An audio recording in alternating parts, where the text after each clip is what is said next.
Okay, ತೀರಾ ಕೆಳಮಟ್ಟಕ್ಕೆ ಇಳಿತಾ ಇದೆ ಮಂಡ್ಯದ ರಾಜಕೀಯ. 2009ರಲ್ಲಿ ರೆಬಲ್ ಸ್ಟಾರ್ ಅಂಬರೀಷ್ ಅವರು ಸೋತಾಗ ದರ್ಶನ್ ಸಿಡಿದೆದ್ದಿದ್ರ.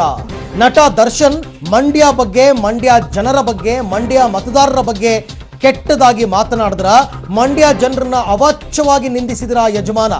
ಈಗ ಬಿಡುಗಡೆ ಆಗಿರತಕ್ಕಂತ ಒಂದು ಆಡಿಯೋ ವೈರಲ್ ಆಗ್ತಾ ಇದೆ, ಸಂಚಲನವನ್ನ ಸೃಷ್ಟಿ ಮಾಡ್ತಾ ಇದೆ. ಆದರೆ ಈ ಆಡಿಯೋದಲ್ಲಿ ಇರೋದು ನಟ ದರ್ಶನ್ ಧ್ವನಿನೇನಾ? ಅವತ್ತು ಬೈದು ಇವತ್ತು ಮಂಡ್ಯ ಮೇಲೆ ಪ್ರೀತಿ ತೋರಿಸ್ತಿದಾರ ನಟ ದರ್ಶನ್ ಅಂತಕ್ಕಂಥ ಪ್ರಶ್ನೆ. ಆದರೆ ನಟ ದರ್ಶನ್ದು ಎನ್ನಲಾದ ಆಡಿಯೋದ ಸತ್ಯಾಸತ್ಯತೆ ಎಷ್ಟು? ಯಾಕೆಂದ್ರೆ 2009ರ ಆಡಿಯೋ, ಇಲ್ಲಿ ತನಕ ಅದನ್ನ ಕಾದಿಟ್ಟುಕೊಂಡಿದ್ದು ಚುನಾವಣೆ ಹೊತ್ತಲ್ಲಿ ಅದನ್ನ ಬಿಡುಗಡೆ ಮಾಡಿದ್ದಾರಾ? ಇಷ್ಟಕ್ಕೂ ಅದು ದರ್ಶನ್ ಧ್ವನಿನೇನಾ ಅಂತಕ್ಕಂಥದ್ದೇ ಈಗ ಸದ್ಯಕ್ಕೆ ಇರತಕ್ಕಂಥ ಪ್ರಶ್ನೆ.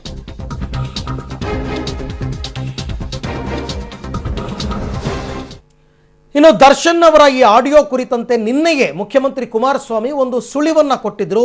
ಸದ್ಯದಲ್ಲೇ ಆಡಿಯೋ ಬಿಡುಗಡೆ ಆಗತ್ತೆ ಅಂತಕ್ಕಂಥದ್ರ ಬಗ್ಗೆ.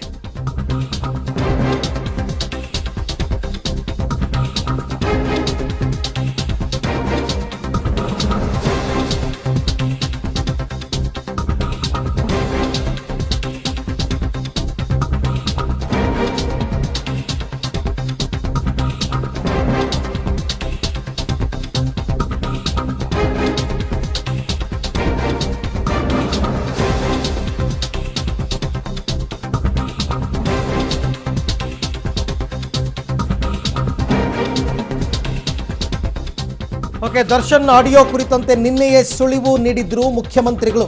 ದರ್ಶನ್ ಪದಬಳಕೆಯ ಬಗ್ಗೆ ಗೊತ್ತಾ ನಿಮಗೆ ಅಂತ ಪ್ರಶ್ನೆ ಮಾಡಿದ್ರು ಸಿಎಂ. ನಿನ್ನೆ ರಾತ್ರಿ ಮೈಸೂರಲ್ಲಿ ದರ್ಶನ್ ಮತ್ತು ಯಶ್ ಅವರನ್ನ ಟಾರ್ಗೆಟ್ ಮಾಡಿದ್ರು ಎಚ್ ಡಿ ಕುಮಾರಸ್ವಾಮಿ. ಸ್ಟಾರ್ ಜೋಡೆತ್ತುಗಳು ಉಳುಮೆ ಮಾಡಲ್ಲ, ಅದರ ಬದಲಾಗಿ ಪೈರನ್ನ ಕದ್ದು ತಿನ್ನೋ ಜೋಡೆತ್ತುಗಳು ಇವು ಅಂತ ಟೀಕೆ ಮಾಡಿದ್ರು. ಜೊತೆಗೆ ದರ್ಶನ್ ಪದಬಳಕೆ ಬಗ್ಗೆ ನಿಮಗೆ ಗೊತ್ತಾ ಅಂದ್ರೆ ಇವತ್ತಿನ ಆಡಿಯೋಗೂ ನಿನ್ನೆ ಮುಖ್ಯಮಂತ್ರಿ ಅವರ ಮಾತಿಗೂ ಲಿಂಕ್ ಇದೆ. ಆ ಮಾತುಗಳನ್ನೇ ಮನಸ್ಸಿನಲ್ಲಿ ಇಟ್ಕೊಂಡು ಕುಮಾರಸ್ವಾಮಿ ಅವರು ನಿನ್ನೆ ಹೇಳಿದ್ರು ದರ್ಶನ್ ಪದಬಳಕೆ ಬಗ್ಗೆ ನಿಮಗಿನ್ನೂ ಗೊತ್ತಿಲ್ಲ ಅಂತ. ಅದನ್ನ ಹೇಳಿದ ಮರುದಿನವೇ ಈ ಆಡಿಯೋ ರಿಲೀಸ್ ಆಗಿರ್ತಕ್ಕಂಥದ್ದು.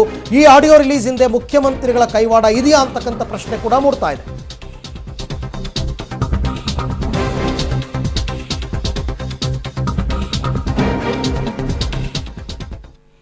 ಇನ್ನು ದರ್ಶನ್ ಅವರ ಈ ಆಡಿಯೋ ರಿಲೀಸ್ ಹಿಂದೆ ಮುಖ್ಯಮಂತ್ರಿಗಳ ಕೈವಾಡ ಇದೆ ಅಂತ ನೇರವಾಗಿ ಮುಖ್ಯಮಂತ್ರಿಗಳ ಮೇಲೆ ಆರೋಪ ಮಾಡಿದ್ದಾರೆ ಸುಮಲತಾ ಅಂಬರೀಷ್.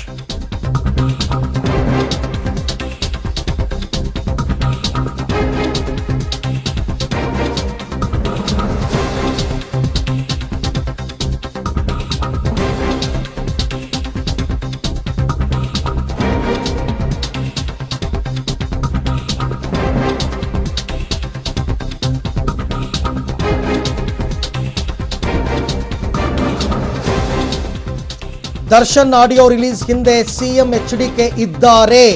ಮಂಡ್ಯ ಪಕ್ಷೇತರ ಅಭ್ಯರ್ಥಿ ಸುಮಲತಾ ಅವರು ಮಾಡಿರ್ತಕ್ಕಂಥ ಗಂಭೀರ ಆರೋಪ ಇದು. ದರ್ಶನ್ ಆಡಿಯೋ ರಿಲೀಸ್ ಮಾಡ್ತೀನಿ ಅಂತ ಸಿಎಂ ಹೇಳಿದ್ದಾರೆ. ದರ್ಶನ್ ಆಡಿಯೋ ಬಗ್ಗೆ ಮಂಡ್ಯದ ಜನ ನಿರ್ಧರಿಸ್ತಾರೆ, ಇದಕ್ಕೆಲ್ಲ ನಾನು ರಿಯಾಕ್ಟ್ ಮಾಡ್ತಾ ಕೂರಲ್ಲ ಅಂತ ಸುಮಲತಾ ಅಂಬರೀಷ್ ಹೇಳಿಕೆಯನ್ನ ಕೊಟ್ಟಿದ್ದಾರೆ. 2009ರಲ್ಲಿ ಅಂಬರೀಷ್ ಅವರು ಸೋತಾಗ ದರ್ಶನ್ ಅವರು ಮಾತನಾಡಿದ್ದಾರೆ ಎನ್ನಲಾಗುವಂತಹ ಆಡಿಯೋ ಈಗೇನು ವೈರಲ್ ಆಗ್ತಾ ಇದೆ, ಅದು ಏನಿದೆ ನೋಡೋಣ ಬನ್ನಿ ಒಂದ್ಸತಿ.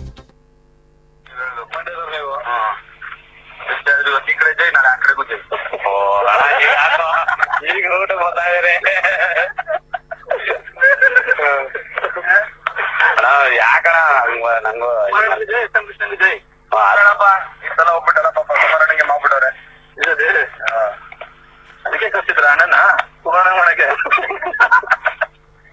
ಪಾಪ ಬಂದೆ ಯಾವನೊಬ್ಬ ಸಿಕ್ಕಿಲ್ಲಪ್ಪ ಇಲ್ಲಿ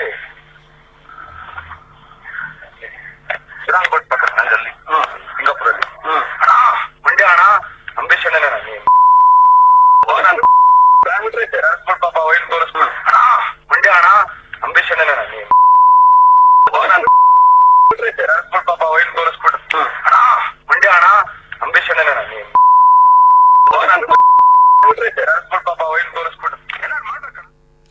ಓಕೆ, ಇದು 2009ರಲ್ಲಿ ದರ್ಶನ್ ಆಡಿದ್ದಾರೆ ಎನ್ನಲಾದಂತಹ ಮಾತುಗಳು.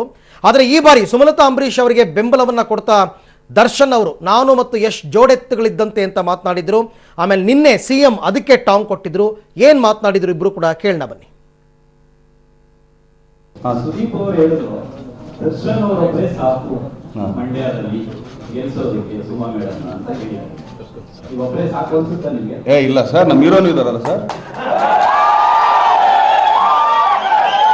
ಆ್ಯಕ್ಚುಲಿ ಒಂದು ಹೇಳ್ತೀನಿ ಸರ್, ಆ್ಯಕ್ಚುಲಿ ಒಂಟಿ ಗಾಡಿ ಹೊಡಿತಲ್ಲ ಸರ್, ಜೋಡಿ ಎತ್ತು ಗಾಡಿ ಹೊಡಿತಾರ ನಾವು. ಇದಾರೋ ಚಾಲೆಂಜಿಂಗ್ ಅದೆಂತದ್ದು ಸ್ಟಾರ ಯಾವ್ದಕ್ಕೂ ಎದರಲ್ಲ ಅಂತ ಹೇಳ್ತಿದಾರಲ್ಲ ಅಭ್ಯರ್ಥಿ. ಡಿ ಬಾಸ್ ಅಂತೆ. ಸಿನಿಮಾದಲ್ಲಿ ಡಿ ಬಾಸ್, ಜನಗಳ ಮುಂದೆ ಡಿ ಬಾಸ್ ಎಂದೂ ಆಗ್ಲಿಕ್ಕೆ ಆಗೋದಿಲ್ಲ. ರೈತರಿಗೆ ಡಿ ಬಾಸ್ ಆಗ್ಲಿಕ್ಕೆ ಆಗೋದಿಲ್ಲ. ಏನ್ ಮಂಡ್ಯ ಜಿಲ್ಲೆ ಜನ ಇವ್ರಿಗೆ ಗುತ್ತಿಗೆ ಕೊಟ್ಟಿದ್ದಾರ, ಇವ್ರನ್ನ ಕೊಂಡ್ಕೊಂಡ್ಬಿಟ್ಟಿದ್ದಾರೆ ಇವ್ರನ್ನ. ಓಹೋ, ಏನ್ ಎತ್ತುಗಳಂತೀವು ಇವು. ಜೋಡೆತ್ತು ಅಂದ್ರೆ ಹೊಲದಲ್ಲಿ ಉಡ್ತು ಕೆಲಸ ಮಾಡವಲ್ಲ ಇವು. ರೈತರು ಬೆಳರಾತ್ರಿ ಹೋಗಿ ಫಸಲನ್ನ ತಿಂದು ಅಷ್ಟುಪುಷ್ಟವಾಗಿ ಹೋಗಂತವು ಇವು. ತಿಳುವಳಿಕೆ ಬಂದ ದಿನದಿಂದ ಈ ಜಿಲ್ಲೆಯ ಜನತೆಯ ಮುಗ್ಧತೆ, ಪಾಪ ಪ್ರಾಮಾಣಿಕತೆ ಬಗ್ಗೆ ಒಬ್ಬರು ಭಾಷಣ ಮಾಡವ್ರೆ. ಪ್ರಾಮಾಣಿಕತೆ ಬಗ್ಗೆ ನಾನು ಕಾಣಿದಿರ ಪ್ರಾಮಾಣಿಕತೆನ, ಇವ್ರ ಪ್ರಾಮಾಣಿಕತೆನ ಯಾವ್ಯಾವ ಟೈಮ್ನಲ್ಲಿ ಏನೇನು ಮಾತುಗಳು ಹೇಳ್ಕೊಂಡು ಏನೇನು ಹೊರಟಿದ್ದಾರೆ. ಇದಕ್ಕೆ ಮಂಡ್ಯ ಜಿಲ್ಲೆ ಜನ ಮರಳಾಗ್ತಾರೆ ಅಂತ ತಿಳ್ಕೊಂಡಿರ್ಬೋದು. ಈ ದೇವೇಗೌಡರ ಕುಟುಂಬಕ್ಕೂ ಮಂಡ್ಯ ಜಿಲ್ಲೆಯ ಜನತೆಯ ಬಾಂಧವ್ಯಕ್ಕೂ ಯಾರೂ ಧಕ್ಕೆ ತರಲಿಕ್ಕೆ ಸಾಧ್ಯ ಇಲ್ಲ. ಓಕೆ, ಈ ಎಲ್ಲ ಡೆವಲಪ್ಮೆಂಟ್ಸ್ ಬಗ್ಗೆ ಮತ್ತಷ್ಟು ಮಾಹಿತಿಯನ್ನು ಪಡೆಯೋಣ ನನ್ನ ಕೊಲೀಗ್ ಸಂತೋಷ್ ಅವರಿಂದ. ಸಂತೋಷ್, ಮೊದಲನೇದಾಗಿ ದರ್ಶನ್ ಮಾತಾಡಿರ್ತಕ್ಕಂಥ ಆಡಿಯೋ ಏನು ವೈರಲ್ ಆಗಿದೆ 2009 ಅಂತ, ಅಂದರೆ 10 ವರ್ಷದ ಹಿಂದಿಂದು, ಇದರ ಸತ್ಯಾಸತ್ಯತೆ ಬಗ್ಗೆ ಮಂಡ್ಯ ಜನ ತಲೆ ಕೆಡಿಸ್ಕೊಂಡಿದ್ದಾರಾ ಹೇಗೆ ಅಂತ?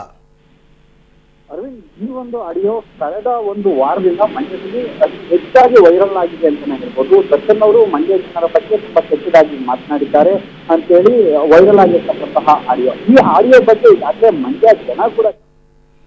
ಓಕೆ ಸಂತೋಷ್, ನಿಮ್ಮ ಧ್ವನಿ ನನಗೆ ಸರಿಯಾಗಿ ಕೇಳಿಸ್ತಾ ಇಲ್ಲ, ಮತ್ತೆ ನಿಮ್ಮನ್ನು ಸಂಪರ್ಕ ಮಾಡುವಂತಹ ಪ್ರಯತ್ನವನ್ನು ಮಾಡ್ತೀನಿ. ಯಾವ ಮಟ್ಟಕ್ಕೆ ಮಂಡ್ಯ ರಾಜಕೀಯ ಇಳಿದಿದೆ ಅಂತಂದರೆ, ಫೈನ್, ಓಕೆ, ದರ್ಶನ್ ಮತ್ತು ಯಶ್ ಅವರೇನೋ ಸುಮಲತಾ ಅಂಬರೀಷ್ ಅವರ ಪರವಾಗಿ ನಿಂತರು, ಅದಕ್ಕೆ ಅಂಬರೀಷ್ ಅವರ ಮೇಲೆ ಇರತಕ್ಕಂಥ ಅಭಿಮಾನ ಎಟ್ಸೆಟ್ರಾ. ಚುನಾವಣೆ ಅಂತಂದ ಮೇಲೆ ಇವೆಲ್ಲವೂ ಕೂಡ ಸಹಜ. ತಾಕತ್ತಿದ್ದವ್ರು ಗೆಲ್ತಾರೆ, ತಾಕತ್ತಿಲ್ಲದಿದ್ದವ್ರು ಸೋಲ್ತಾರೆ, ಫೈನ್.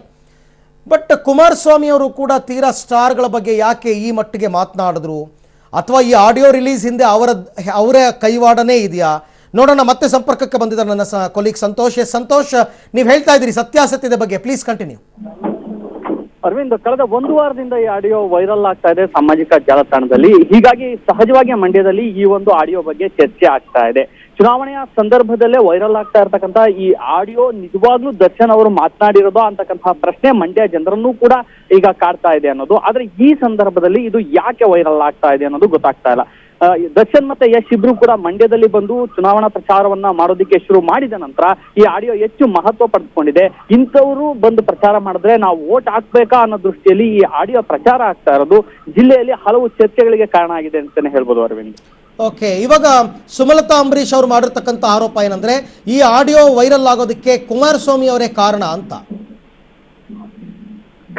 ಇದು ತುಂಬಾ ದಿನಗಳಿಂದ ಸಾಮಾಜಿಕ ಜಾಲತಾಣದಲ್ಲಿ ಇದೆ. ಆದ್ರೆ ಸದ್ಯಕ್ಕೆ ಈ ಬಗ್ಗೆ ಕುಮಾರಸ್ವಾಮಿ ಅವರು ಯಾವುದೇ ಪ್ರತಿಕ್ರಿಯೆ ನೀಡಿಲ್ಲ. ಅವರು ಕೂಡ ನಾನು ಈ ಆಡಿಯೋ ಕೇಳಿದ್ದೀನಿ, ಆ ಆಡಿಯೋ ನೀವು ಕೇಳಿದ್ರೆ ಅವ್ರು ಯಾವ ತರ ವ್ಯಕ್ತಿತ್ವದವರು ಅಂತ ಗೊತ್ತಾಗುತ್ತೆ ಅನ್ನೋ ರೀತಿಯಲ್ಲಿ ಟೀಕೆ ಮಾಡಿದ್ರು. ಆದ್ರೆ ಈ ಬಗ್ಗೆ ನಾವು ಇನ್ನೂ ಕೂಡ ಕುಮಾರಸ್ವಾಮಿ ಅವರನ್ನ ನಾವು ಏನು ಕೇಳಿಲ್ಲ. ಈ ಆಡಿಯೋ ವೈರಲ್ ಹಿಂದೆ ನಿಮ್ಮ ಕೈವಾಡ ಇದೆಯಾ ಅನ್ನೋದ್ರ ಬಗ್ಗೆ ಕುಮಾರಸ್ವಾಮಿ ಅವರು ಸ್ಪಷ್ಟನೆಯನ್ನ ನೀಡಿಲ್ಲ. ಅರವಿಂದ್, ಕುಮಾರಸ್ವಾಮಿ ಅವರು, ಸಂತೋಷ್, ನಾನು ಬಹಳ ಗಂಭೀರವಾಗಿ ಅಬ್ಸರ್ವ್ ಮಾಡ್ತಾ ಇರ್ತಕ್ಕಂಥದ್ದು, ಕುಮಾರಸ್ವಾಮಿ ಅವರು ದರ್ಶನ್ ಮತ್ತು ಯಶ್ ಅವರು ಏನು ಪ್ರಚಾರಕ್ಕೆ ಬರ್ತಾರೆ ಅಂತಂದ್ರು, ಈ ವಿಚಾರವನ್ನು ತುಂಬ ಸೀರಿಯಸ್ ಆಗಿ ತಗೊಂಡಿದ್ದಾರೆ, ತುಂಬ ಟಾರ್ಗೆಟ್ ಮಾಡಿ ಮಾತನಾಡ್ತಾ ಇದ್ದಾರೆ. ಅಂದರೆ ಪರಿಸ್ಥಿತಿ ಅಷ್ಟು ಇದಾಗಿದೆಯಾ, ಸೀರಿಯಸ್ ಆಗಿದೆಯಾ ಮಂಡ್ಯದಲ್ಲಿ ದರ್ಶನ್ ಮತ್ತು ಯಶ್ ಬಂದಿರೋದು? ಖಂಡಿತವಾಗ್ಲೂ ಅರವಿಂದ್, ಯಾಕಂದ್ರೆ ಮಂಡ್ಯದಲ್ಲಿ ದರ್ಶನ್ ಮತ್ತೆ ಯಶ್ಗೆ ತುಂಬಾ ಜನ ಸಿನಿ ಪ್ರೇಮಿಗಳಿದ್ದಾರೆ ಅಂತಾನೆ ಹೇಳ್ಬೋದು. ಈ ಹಿನ್ನೆಲೆಯಲ್ಲಿ ದರ್ಶನ್ ಮತ್ತೆ ಯಶ್ ಅವ್ರ ಪ್ರಚಾರಕ್ಕೆ ಬಂದಂತ ಸಂದರ್ಭದಲ್ಲಿ ಹಲವಾರು ಟೀಕೆಗಳನ್ನ ಅವರು ಕೂಡ ಮಂಡ್ಯದಲ್ಲಿ ಮಾಡಿದ್ದಾರೆ. ಈ ಟೀಕೆಗಳಿಗೆ ಉತ್ತರ ಕೊಡುವ ನಿಟ್ಟಿನಲ್ಲಿ ಕುಮಾರಸ್ವಾಮಿ ಕೂಡ ಮಾತನಾಡ್ತಾ ಇದ್ದಾರೆ. ಅಂದ್ರೆ ಇಲ್ಲಿ ಯಾರು ಬಂದ್ರು ಕೂಡ ಏನು ಮಾಡಕ್ಕಾಗೋದಿಲ್ಲ ಅನ್ನೋ ಒಂದು ಧೈರ್ಯವಾಗಿ ಅವ್ರು ಮಾತನಾಡ್ತಾ ಇದ್ರು ಕೂಡ ಎಲ್ಲೋ ಒಂದು ಕಡೆ ಒಳಗಡೆ ಈ ಇಬ್ಬರು ಸ್ಟಾರ್ ನಟರು ಬಂದಿರತಕ್ಕಂಥದ್ದು ಕುಮಾರಸ್ವಾಮಿ ಅವರಿಗೆ ಒಂದು ರೀತಿ ಸವಾಲಾಗಿ ಪರಿಣಮಿಸಿದ್ಯಾ ಮಂಡ್ಯದಲ್ಲಿ ಅಂತಕ್ಕಂಥ ಪ್ರಶ್ನೆ ಕೂಡ ಮೂಡ್ತಾ ಇದೆ Arvind. Okay Santosh, thank you. ತಮ್ಮೆಲ್ಲ ಮಾಹಿತಿಗಾಗಿ ಧನ್ಯವಾದ.